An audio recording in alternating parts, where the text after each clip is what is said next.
Welcome, everybody. Looks like we have already an attendee joining. Robert, welcome. Good to see you here. A few more coming in, Daniel and Tom, Paul as well. As everybody's joining, we would love to know where you are joining from and also what time it is there. We know that we have people joining from right the way across the world today. So we're really interested to hear where you guys are located and what time it is there. So just type into the chat while we're building an audience, and we will get started with Peter and our content in a couple of minutes as people get settled. And great to see a few more folks coming in. Welcome to Greg Anderson. I wonder if that's the Dr. Greg that I know so well. And Jennifer is here, Jesse as well. Welcome, Audrey Fink.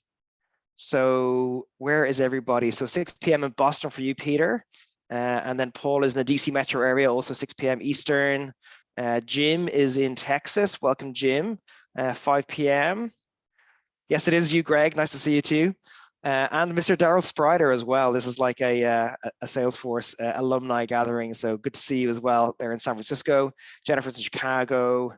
And it is 10 a.m. where I am as well, Jesse. So good to see another Sydney sider here as well. And Audrey, you're in Seattle where it is 3 p.m. So hopefully this is a nice way to spend your Thursday afternoon. We're excited to have you here too. So we'll wait just another maybe 30 seconds or so. We have about 19 people in the door.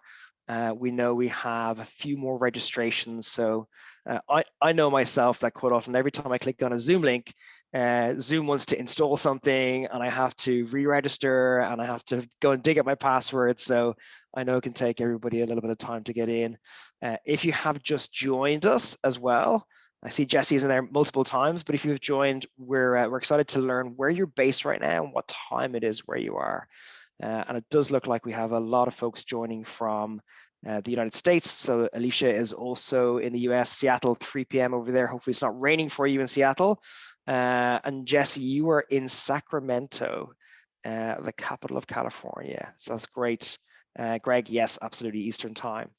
Okay, so as we're gathering the audience, I'll just do a quick introduction and get us started. So for anyone who, I know a few people here already, but anyone who doesn't know me, my name is Phil Cleary. I'm the co-lead for the Sydney chapter of the Sales Enablement Society based here in Australia.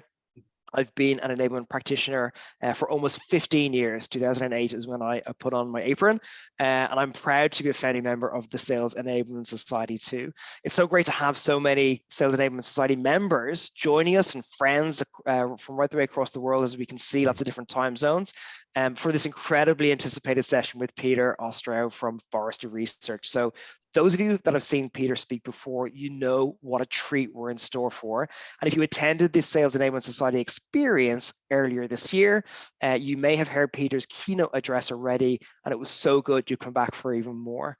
Now, although Peter has conducted research across many different aspects of industry through his career, this particular piece of industry is informed by the likes of us, those who responded to the 2022 Forrester survey, and I, for one, cannot wait to hear what he's learned and is about to share. So I encourage you to settle in for the next hour or so, take copious notes, get your questions ready for Peter. We'll open up Q&A at the end, but you can type them in as we go, and we'll collate them and share them with Peter as we go, and do the answers at the end.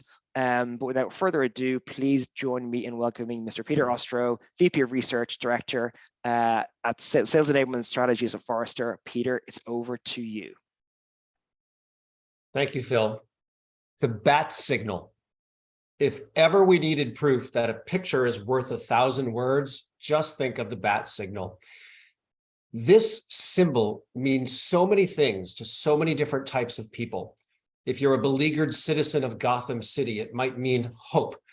If you are Commissioner Gordon of the Gotham Police Department, it might mean relief. If you are a nefarious evildoer within the city limits, it might strike fear into your hearts. And if you're the Cape Crusader himself, weariness, hope, and work to do. The bat signal is very clear to all who see it for what it means.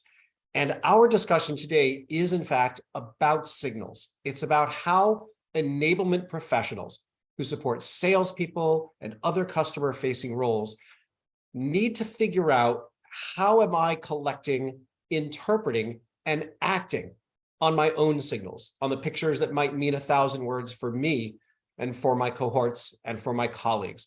So today's discussion is about, in fact, 4 specific areas where we believe sales enablement folks need to focus in 2023. And it is, as Phil indicated, based on the research that we conducted just this autumn with the Sales Enablement Society membership. So thanks to everybody who participated in that survey.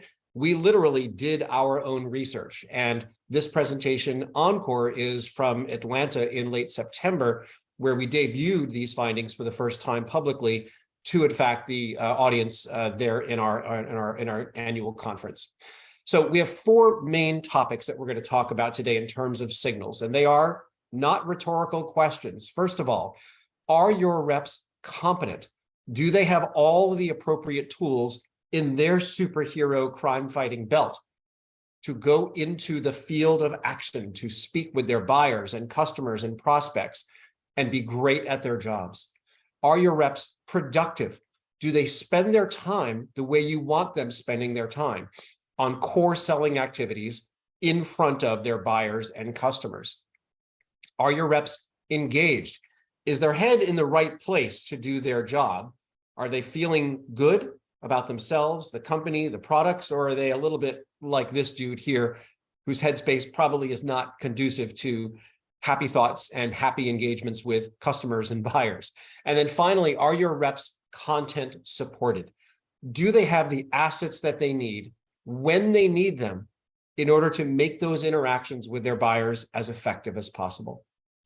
So as I said, I did my own research, a little joke from some of the pandemic conversations that went on over the last couple of years here. Is not meant to be a political statement, but it is literally here to remind ourselves that we conducted our own research. So the data that we have for you today predominantly comes from Sales Enablement Society members worldwide who told us about whether their reps were content supported, engaged, productive, and competent. So we've got 4 chapters for you. And as Phil said, throw your questions into the Q&A or throw them into the Q&A, and you guys can have this discourse, and I'll kind of take a peek down there now and then. And certainly when we wrap up with these 4 major chapters and close things up, we'll speak to your thoughts and your feelings about what we're presenting today. And maybe you can even tell us whether you feel your reps are competent, engaged, productive, and content supported. So we're going to begin with this first idea. Are your sellers, the customer-facing folks that you enable, are they good at their jobs? Well, we want them to be good at their jobs, obviously. And when we think about competence and how important it is to folks doing their jobs well, when we go to the doctor, we assume, even if they were last in their class in medical school, they've got the diploma up on the wall, they've got those other fancy framed ideas, we assume that they're competent because they've been through formal training. And on a regular basis, annually in many cases, these folks have to recertify their capabilities. So if somebody's going to cut into your body or treat your illness, you want them to be competent. At the other end of the professional spectrum, you've got some water leaks in your basement, some problems with your plumbing. You want the professional coming to your home to be competent. You don't want it to just be the guy. You want someone who is licensed, who is insured, and proven through their industry norms and standards to be competent and good at their job. What about your kids? When they go to school, how confident are you that the teachers and the educators in that academic setting are competent at their jobs? In student teaching, you have to spend months and months observing and then doing. You don't just get to walk into a classroom with your newly minted degree and start teaching our children. So our message here is, yes, of course, competence matters. A doctor, a plumber, a lawyer, any kind of professional, a teacher, we expect that folks are going to be good at their jobs. Now, in B2B sales, the standards are much lower. There's not many organizations who have the same rigor of credentials and certifications for their sellers, whether they're new sellers or whether they're experienced sellers being taught new competencies that stand up to the rigors of these professions. We might want to start at some point to think about maybe we should. But in terms of our research, we asked you folks about all the different things that are important to you as enablement leaders. And our sussing out, our ideas here are what we suss out from this research is, you guys get it. You agree with us that competence is important. because the top three priorities that were indicated by you, our survey audience, were number one, to improve the selling skills of our sellers. Number two, to improve how we onboard the new starters in our organizations. And number three, to develop that incredibly important first line manager role. So you, and when I say collectively you, it's those of you who took our survey and all of you, our peers in the society membership who contributed to this research, you get it. You do understand that competence matters. And in fact, when we ask about all the things that are getting in your way, the barriers towards doing your job, the barriers towards your companies being successful, the top 5 competencies that we see, the top 5 pieces that we see in terms of the barriers all have to do with competencies. The things that prevent us from being super successful, the top 4 actually, are the skills gap, the knowledge gap, solution selling to be more customized and personalized with what our buyers really need from us, and these productivity items. So we are very clear here. You folks, the sales enablement community in general, gets it. They understand, and you understand, that making sure our sellers are competent, confident, and have the content that they need to do their jobs fantastically, that's job one for all of us. However, we're not living up to what we expect of ourselves, because in fact, when we talk to you folks and we get our survey responses, we discover that not everybody is really deploying what they understand to be required. For example, only about a third of our survey respondents of you tell us that you have articulated specifically for your first line sales managers what good looks like in the job. Now, when we say sales competencies, we mean we need knowledge of products and markets. We need skills around selling in general. And kind of boring, but important, we need process. Skills, knowledge, and process constitute pretty much all of the competencies, what we expect someone to be good at their jobs. A lot of our sales managers have been promoted into that role because they sold a lot of stuff, but they don't necessarily have all of the right competencies as managers and leaders to do that job as well as perhaps they should. And only about a third of you, the survey audience, tell us that you've actually accomplished that and done so in writing. Next, the same percentage, only 35% of the organizations that we've surveyed here, you guys, and in the plural, regularly review or update the competency maps for the roles that you support. So what is a competency map? To us, it's those 3 variables, skills, knowledge, and process, spread out across 3 phases of the sales talent lifecycle. Which competencies do we buy when we hire someone? Which ones do we build when we onboard them? And then which ones do we promote when they're so good at their jobs that they are not just a high performer, but they're a high potential to support our organization in an elevated situation. So do we have competency maps? Do we review them or update them regularly? Only about a third of organizations tell us that they do. Next, a slightly lower percentage tell us that when they have new starters or employees who are tenured but are learning a new competency, that they formalize the certification. You have the badge, you have the license, you have the initials that can go after your name on a business card. Only a third of organizations tell us that they do formally certify their new sellers or their experienced sellers on new competencies around the stuff that we expect them to be good at, which means that 2/3 of us are kind of loosey-goosey about what we expect of proof that our sellers can go do the job when they're out there in front of their buyers and customers. And then the worst statistic on this bad news slide is that not even 1 out of 10 of you guys, the audience that we surveyed, tell us that when you're bringing new sellers on board, that you formalize those first crucial competencies. When you're bringing in the raw materials into your manufacturing environment, if we could use that analogy, you're not being specific with your suppliers about what quality your raw materials should adhere to. You're not working with HR or the talent acquisition team to make sure we are very clear on which traits, skills, and knowledge components are must-haves before someone can walk in the door. So we see this as a bit of a problem. I mentioned earlier that to us, competencies are in fact job one, and the data proves it. This slide comes from last year's Sales Enablement Society Global Survey. And frankly, it's a stat so nice, I'm using it twice. Here we compare and contrast high-performing B2B sales organizations in the green with low-performing B2B sales organizations in the red. What do we mean by high and low performing? The high-performing organizations tell us that at least 80% of their sellers hit their number in both of the previous 2 years. Everyone else is a low performer. So as you can see by digesting this slide, the net here is high-performing B2B sales organizations who also come a lot closer to their annual big number than the low red ones, are way more likely to focus on competencies when it comes to candidate suitability, when it comes to managing through the pandemic, when it comes to formally saying this person is ready for duty, might be slower, maybe faster than their peers. Possibly they're not ever ready for duty. And they are only half as likely as the low performing companies to say, hey, Forrester, hey, society, we don't actually focus on competency certification. So if you have any doubt about how important competence is and the formality about instituting it and deploying it inside your organization, these are the stats you can use to make a case for that internally when you're looking for resources, when you're looking for budget, and when you're just looking for buy-in from above to become a little bit more formal, as annoying as it can be to not put new people into the field immediately. Doing onboarding and doing competency right and not fast, time and time again in all of our research, is proven to be the right methodology.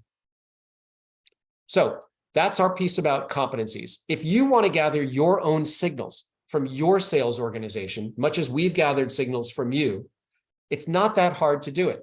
This is an example. We always ask our sellers, and in this survey, we asked you, what are the ways in which sales training, sales learning and development and readiness initiatives are most effective and most frequently used?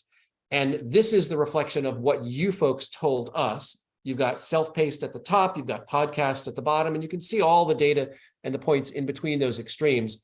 But we also ask B2B sellers this every year, and managers and leaders. You can do your own research and go to your folks and simply say, what's working? What's not working? You don't want to over-survey your team, but you can also under-survey your team and deliver a message to them that their likes, their dislikes, their feedback are unimportant to you. And if you think of the sellers on your team as your customers, then you're actually not asking your customers anything about the experience that they have with you, and you're not likely to succeed. So that's how we think about signals when it comes to the competencies piece. Our second chapter, are your reps productive? How are they spending their time? How do your best reps spend their time? And how does that differ from how your not best reps spend their time? So does productivity matter? We talked about why competence matters. Doctors, lawyers, teachers, plumbers. Well, our data proves without any gray area that high-performing B2B sellers spend more time doing sales-specific things, not the admin stuff, and being in front of their buyers, not behind the firewall, than low-performing organizations. This comes from data that we've researched, roughly 28,000, I think, sales reps amongst our customers, Forrester's sales enablement customers and sales customers over the last few years' time. And we know that time is money, and it actually is money. So focusing on how to get your folks in front of their buyers more often, defocusing on how many of those annoying emails and administrative tasks come through to them, that really needs to be a focus.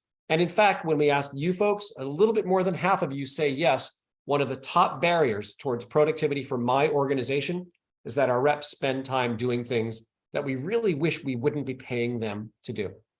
So how do we get there? Well, first of all, you have to philosophically make sure that, like Deluxe Corporation, David tells us in this wonderful quote, you don't treat your salespeople as data triagists. He made up that name and I loved it. I'm like, can we use that quote, Dave? He's like, sure. I just kind of made it up myself. It could be an analyst for all we know. Instead of helping our folks sell, we end up turning them into data triagists. We end up with people who are trying to clear out the emails and follow up on things, and the noise that comes at them distracts them and it ruins their productivity. So as I said, we know from our research that these challenges are very real amongst you folks, our survey audience. And here's some statistics that indicate that these challenges are real and the struggle is real. So only 46% of you have some sort of a help desk functionality for your salespeople. Now, if you have a sales force of 10,000 people or 4,000 people, it's crazy if you don't. But what if you have a sales force of 200 people or 79 people? Well, the functionality of a sales help desk may not work from an ROI perspective, but Can you have a help sales email address, which maybe only 8 hours a day or 16 hours a day, or if you're a global 24 hours a day, somebody in enablement, somebody somewhere is just checking that inbox.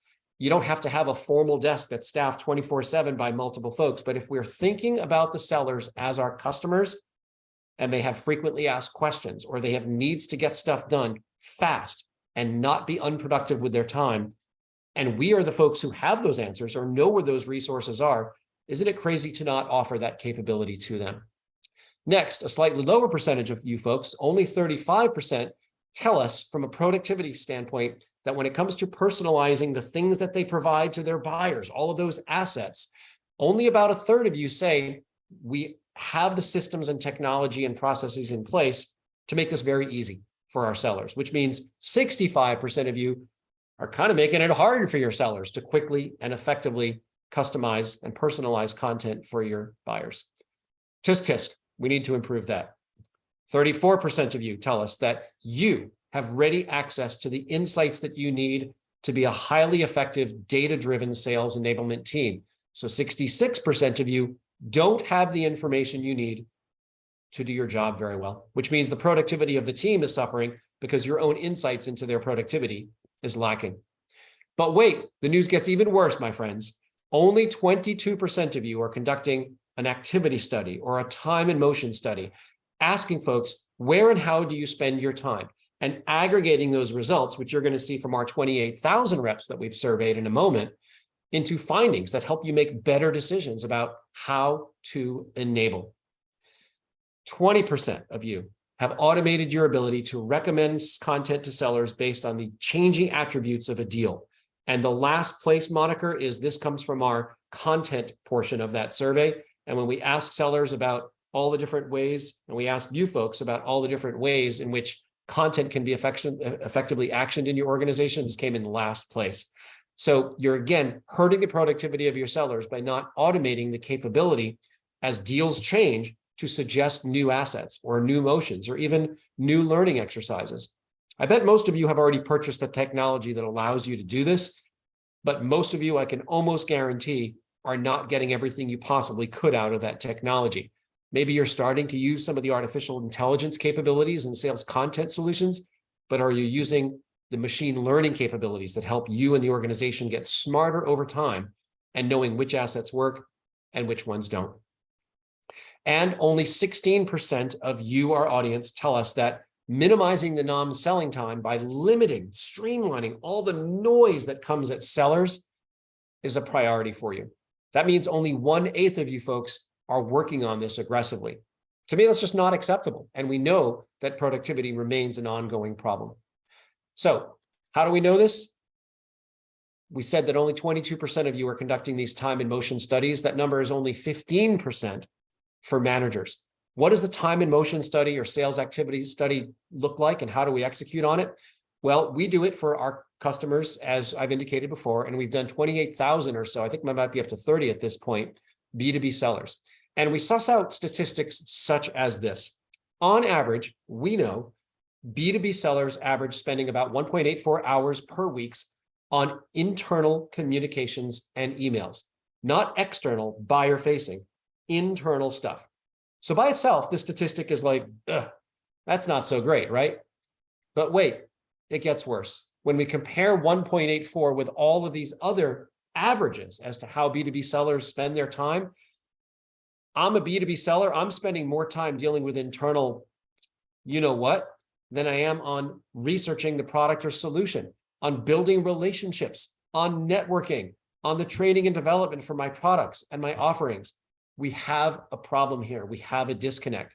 We're asking our sellers to spend more time on unproductive activities and less time on the things that help them hit their numbers, help us hit our big roll-up numbers, and of course, help our customers gain the most value out of what we're offering to them. So this is what we find in terms of time when it comes to looking for stuff. High-performing B2B organizations, their reps spend 12% less time not doing their job. And oftentimes when folks deploy a sales content solution, it's specifically geared towards measuring before and measuring after implementation how much time folks spend not doing their job. Now, again, even the high-performing organizations, reps spend 11.1 hours per month not doing their job. So that's not ideal. But for us as researchers, it's the comparison between the high and the low that tells the right story. If the better performing results are associated with reps spending less time not doing their jobs, which is kind of a no-brainer, right? Then we need to find a way to get them to spend less time not doing their jobs. So if you need signals, do what we did, conduct the time and motion study with your sellers. And you may learn things like this, for instance, high-performing organizations and low-performing organizations, and the high-performing reps and low-performing reps inside them. This is what we've learned from 28,000 different reps. Get off the email. Get off the email. Get in front of your customers on the web, in person, on the phone, whatever it takes. The green and red bars aren't that different from one another here, but I think you can see the lessons that we're learning. High-performing B2B sales rep who make their number year after year, prioritize the more personal interactions, and they hide behind email less. So that's what we learned about 28,000 sellers. You need to go and learn it about your sellers. Let's move on to chapter 3. Are your reps engaged? Does engagement matter? Aren't these people just given, a compensation plan and a script and a product and a territory and go do your thing? We've given you all the training we've given everybody else. Come back to us when you've made your number.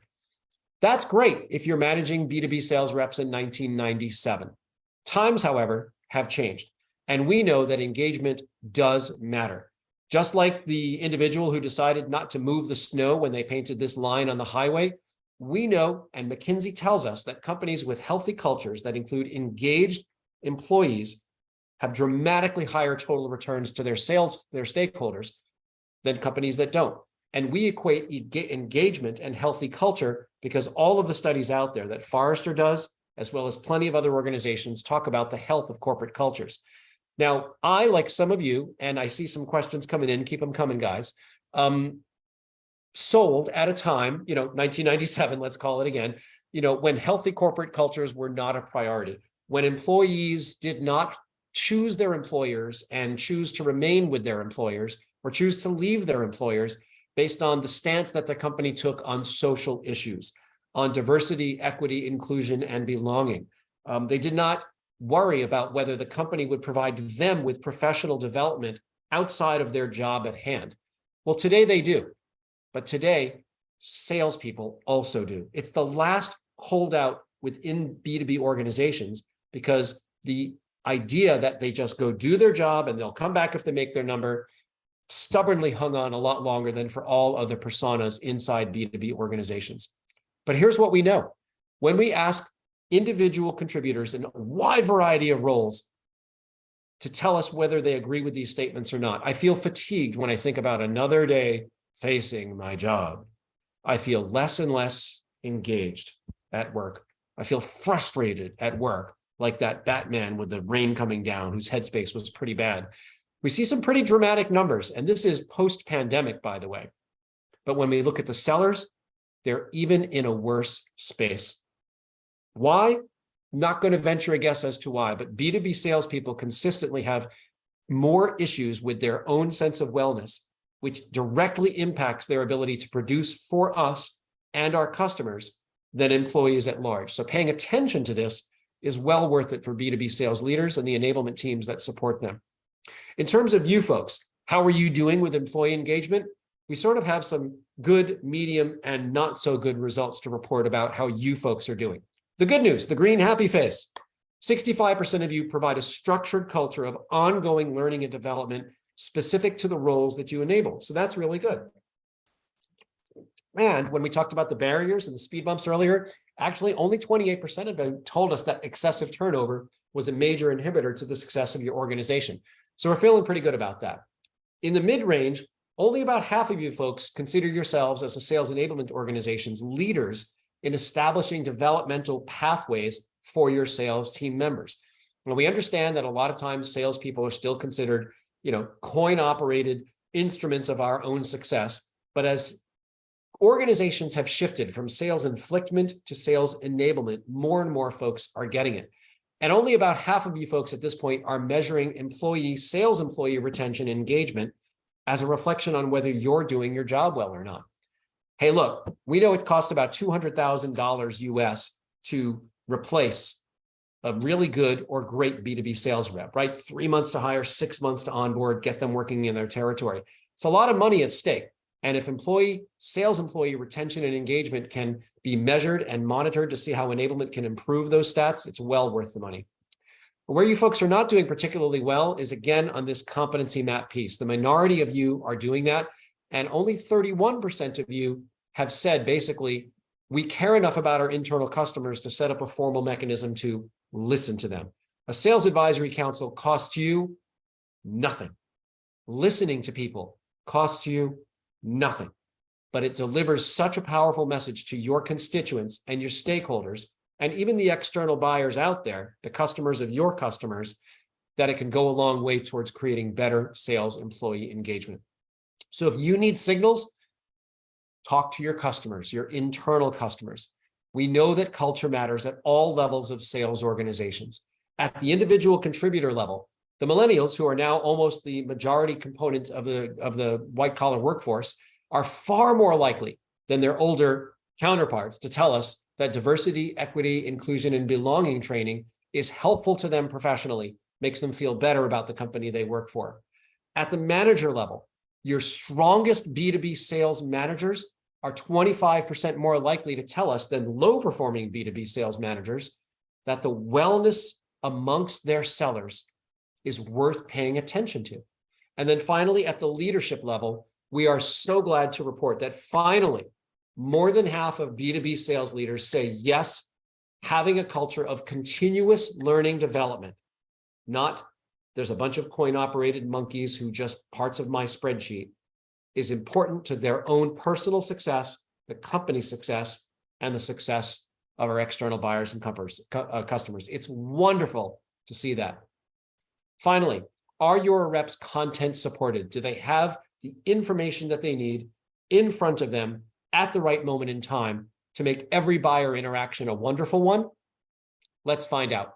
When it comes to governance, how we organize, tabulate, systematize, and control what we give our sellers to use out there with buyers, and how and whether buyers engage with that and use those signals to understand what's working and what's not, we kind of have a mixed bag. On the positive side, almost 3/4 of you, our survey audience, tell us that we, in enablement, are very aware of what the sales team wants from us. And we understand how to create asset requirements and taxonomy for all the content that we create for them, both at the seller level and at the manager level. So good work on that. But however, only about 1/3 of you have gone to the next step, which is like, okay, we have this taxonomy based on what the sellers need, and we've gotten agreement and buy-in to it from our colleagues in the other parts of the organization, in field marketing, portfolio marketing, all the other product folks who need to be on board with what we call an asset. This is something I send to a buyer at this stage of the journey in this industry when I'm selling this product. There's 3 variables of taxonomy right there, but only about 1/3 of you tell us that the other departments agree with that. So we've got some work to do, my friends. Only 20%, 29% say we have really, really good governance around multiple functions having access to and information into knowing what's working, what's not. Are we using the right version of assets out there? And only 26% of you say we're green. We recycle, we retire. The average B2B company has about 1,100 to 1,300 assets that they provide to their sellers. 1,100 to 1,300 assets. Come on. We know what teeny percentage of those are probably used on a day-to-day basis. Hygiene matters across the board, and doing so also sends the right message to your internal customers that you're not trying to flood them with too much stuff, that you'd rather focus on just getting them the right stuff. When it comes to technology, we've got some okay and not so okay results. A little bit more than half of you, our survey, our colleagues, tell us that you have clear real-time insight into what folks are doing with the assets that you create for them. Are they using them? Are they deploying them? But only about 1/3 of you tell us that when you're doing that, the sales content solution is properly integrated into the CRM and the other key enablement technology, learning, development, training, readiness. A slightly smaller percentage of you tell us, and we saw this stat earlier in another version, that your sellers can quickly and easily personalize the assets for delivery to their buyers, which means 65% of you are making it harder for your sellers to do their job.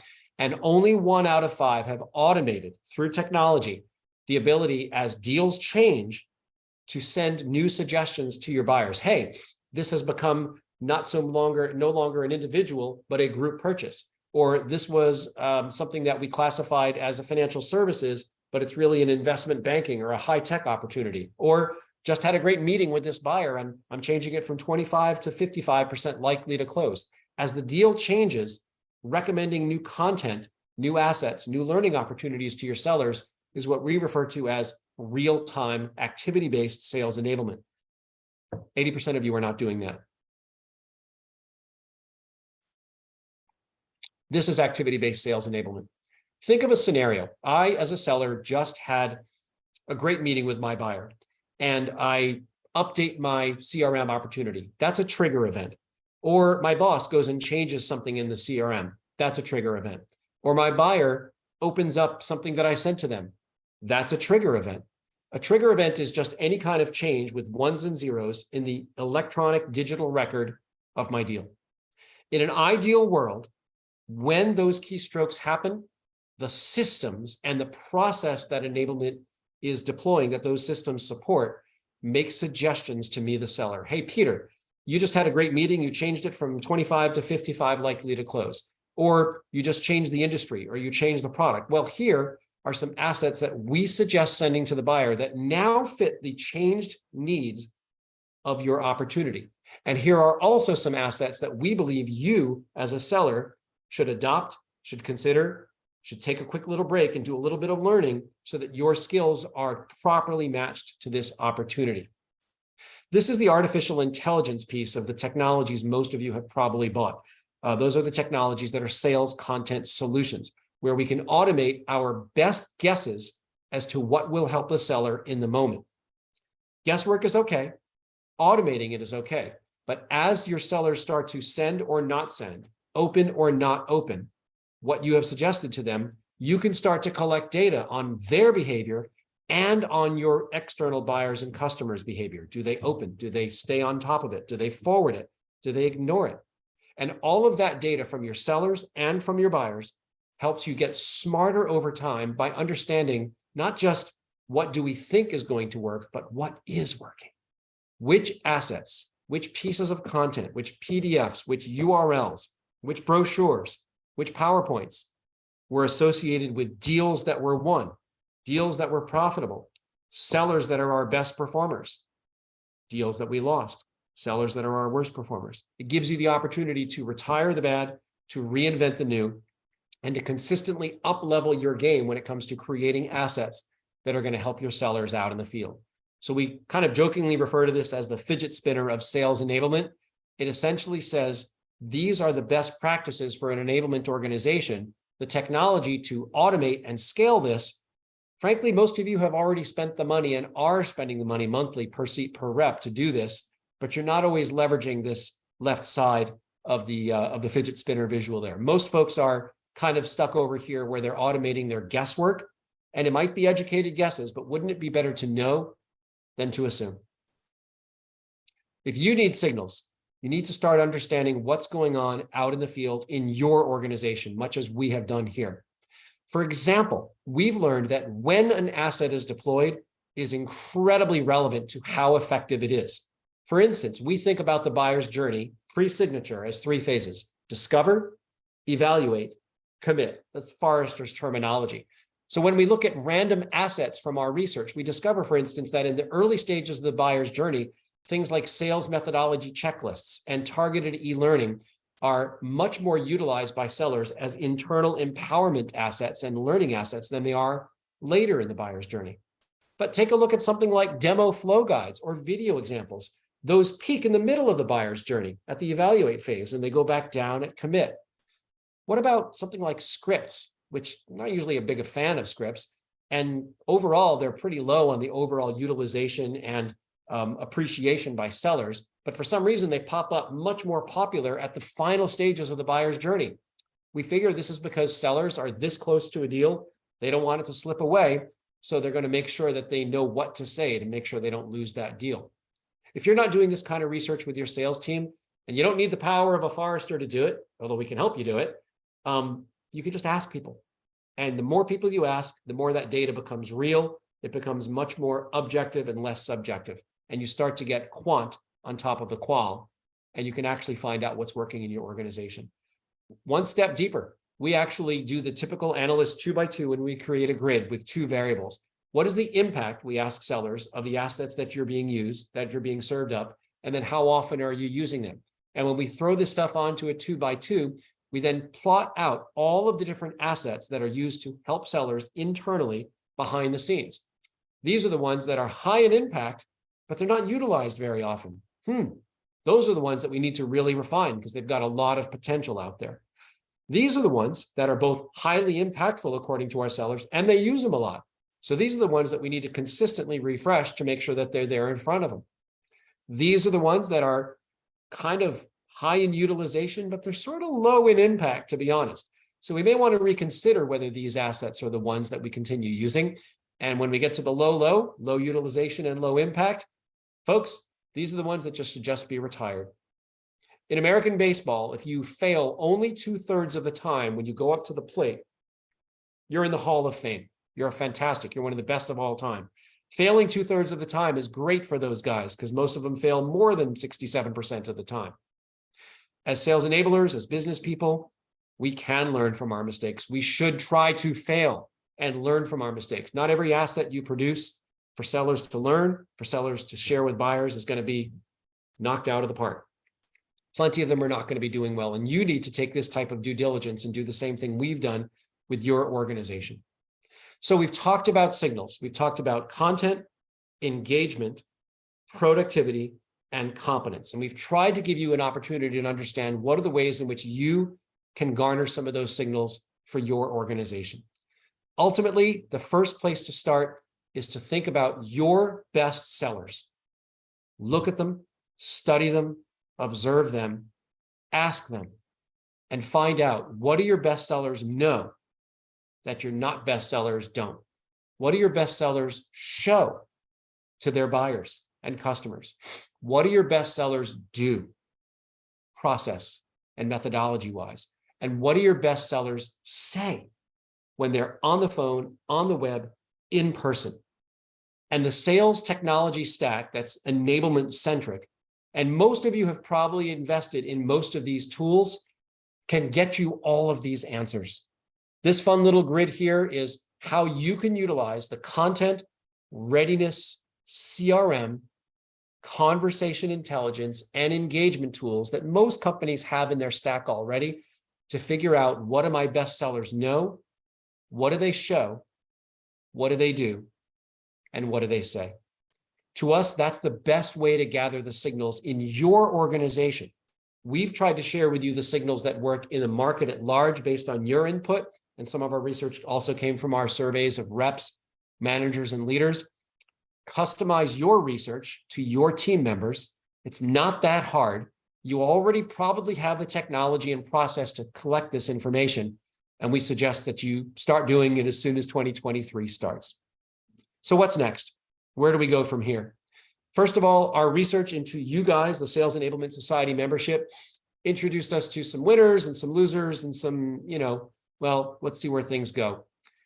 Let's think about 3 variables: the readiness of your sellers, the process that you use to support their selling motions, and the culture that organizations can really double down on to make sure that your best reps are motivated, engaged, and coached towards excellence for themselves, for you, and for your customers.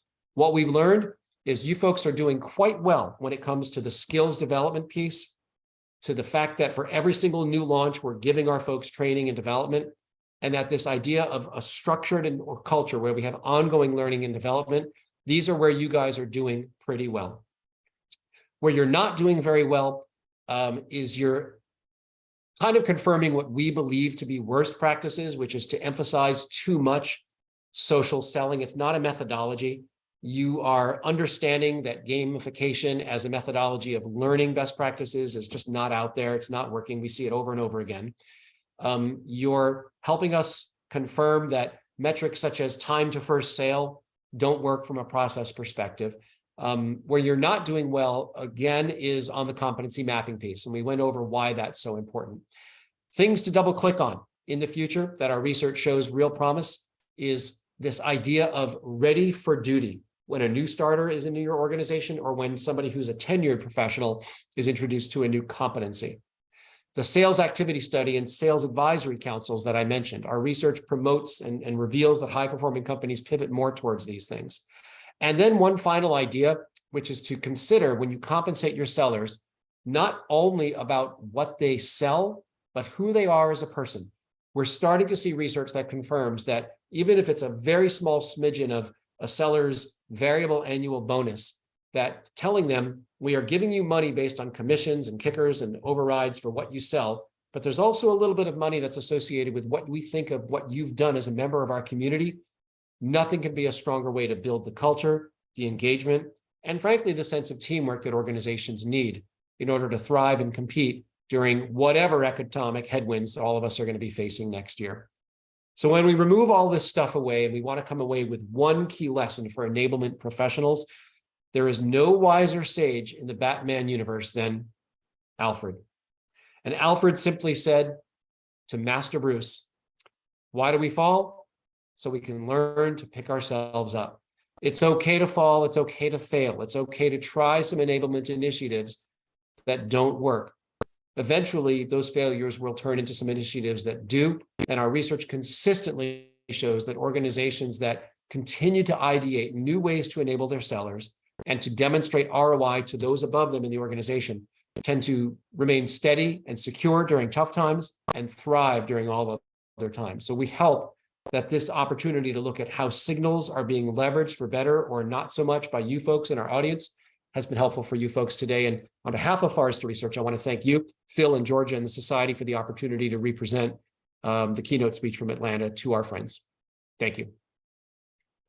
Wonderful. Thank you so much, Peter. Some incredible insights and home truths, I think, for many of us to take away from that as well. That was really phenomenal. Some great kudos coming to you as well in the chat. So Barta said, this is the best presentation I've seen in a long time, maybe ever. Congratulations as well. We do have a couple of questions queued up that we'll get to now in a moment. Don't forget, if you would like to ask a question, jump in now, either through the chat or the Q&A, and we will get them in front of Peter. So the first question, Peter, goes back to right to the very beginning. So Daniel Zink was asking, can you differentiate between what is a competence and what is a capability? More letters in one of the words than the other. I don't think there's a lot of difference, actually, Daniel. It's terminology, right? And when you're in the thought leadership business, as analysts are supposed to be, you want everybody to believe your words are better than everybody else's words. I don't really think there's much difference. To us, we think of competencies as three components: skills, knowledge, and process. And that is what I can do, what I know, and how to get stuff done. Not very sexy, but last day of the quarter, last day of the year, if I'm not good at our processes, a lot of people are going to suffer. Capability, I tend to see that word more associated with products than with people, but I don't really. They're just terminologies, but to us, it's all about, do they have what it takes? And have we codified what it takes? That's where the competency mapping field comes into play. Really interesting. Okay, thank you, Peter. And the next question is from Tom Griffin, who also a little bit earlier on asked, can you give an example of what a help desk might address or do? Oh, great. Thanks, Tom.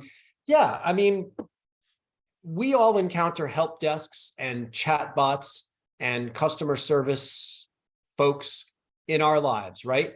An American airline, Frontier Airlines, just made very interesting news by deciding that they would no longer offer human help to any customers anywhere. We have invested so well in our AI and our technology that we are 100% convinced that everybody's problem, whether it's canceled flights or lost luggage or rescheduling or disabled passengers or flying with my pet or whatever it might be, will be handled that way. Probably a mistake, and it'll probably backfire on them. But That's a world that we're all very familiar with as consumers. We, the customer, are supported oftentimes in an omni-channel environment to make our experience as good as possible. If you believe, as I do, that sales enablement's customers are the salespeople and the other folks that we enable who are customer facing, do we put the same due diligence into making their experience as good as possible, maximizing the time that they have to sell, minimizing the unproductive time that we put into our external customers, our external buyers? A lot of folks don't. So the idea, Tom, behind this help desk is, regardless of the size of an organization, if we haven't thought about ways to help our customers as efficiently and as effectively as possible, we're not taking care of our internal customers. So a help desk can be as simple as an email box that is monitored by a couple of people on the enablement team with an SLA to get back to people within 24 hours. help@mycompany.com. It could be actually that simple. But what you're doing is focusing the questions on the folks who probably have the right answers, who know where stuff is, how to locate stuff, how to find subject matter experts. And for even a small organization, something like that can be very simple. Where do I find, what's the rules on which version of the document is the right one? Do you have some suggested learning to help me with my negotiations? Whatever questions that a seller might surface up, I need help right now. Let's help them. Now, sometimes the answer is, we've put it on the drive, go there. And as annoying as that sounds, there's a reason why FAQs exist, because organizations they don't have unlimited resources to ask them. The ultimate, if we move sort of from the bronze to the silver to the gold, Tom, bronze would be an email address. Silver would be some sort of a help desk. The gold standard is a concierge service, right? A live human being, 24 hours a day, standing by, waiting as the operator to, help you with whatever you want, and to actually even help step in as a coach or an overlay, perhaps, in some of your deals. Doesn't matter what you call it. We all refer to all of this as sales advocacy, which is focusing on maximizing their time and capabilities in the field by looking at frequently asked questions, scenarios that they're going to run into, ways to help them in real time. Yes, and thank you for that question, Tom, and the answer, Peter. Final question that we'll have time for today comes from, I don't think it's from Jesse Potter, but I think it might be somebody on Jesse Potter's team. And he's asking, in Japan, functionality of enablement is not so popular, and I still feel that my presence as an enablement manager in Japan office is low. Could you advise on how I can make myself more reliable and be like Batman? I'm Batman. Just go out and say, I'm Batman, and see how that works. I feel like Jesse's team member is talking about, how do I become more and become seen as more relevant? Enablement still struggles with relevance because it is seen by a lot of organizations as a lost leader and not a force multiplier for revenue. The most popular topic that customers ask us to discuss, and the most popular report that they choose to read, is actually about measuring the impact of sales enablement. Net, it boils down to 4 steps. How much, how well, how often, and how effective are the initiatives that I engage in? Is it an entire enablement infrastructure? Is it running one sales kickoff? Is it launching a newsletter? Is it launching new technology? You need to track how much work you're doing, but that's not the end game. You then need to track whether or not the folks who you serve, your customers, like what you're doing. If they don't, stop. But if you can prove that they do, you move to the 3rd step, which is adoption. Not the goal, never the goal, but the 3rd of the 4 steps. And the 4th step is impact. What does it mean to the organization in terms of increased rep productivity, time?